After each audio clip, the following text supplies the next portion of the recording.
নিকটবর্তী ঈদ, বাজারের প্রত্যেকটা কুরবানি পশুর চোখে মুখে যেন বিদায়ের হাসি, যেন টাকার কাছে সময়ের ব্যবধানে মালিকের ভালোবাসা বিক্রি হয়ে যাচ্ছে।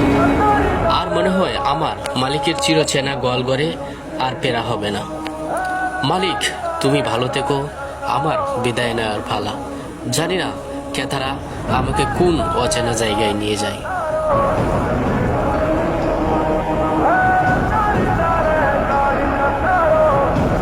সৃষ্টিকর্তা আমাকে পাঠানোর পর তুমি আমাকে যেভাবে যত্ন নিয়েছ, তেমনি তুমি তোমার নিজেরও যত্ন নিও। তোমার পরিবারে যখন বেড়ে উঠেছি, ভাবতাম না আমার সময় এত কম। মালিক, তুমি আমাকে ক্ষমা করে দিও, আর আমাকে বিকৃত টাকা দিয়ে তোমার সংকটটুকু মিটিয়ে নিও।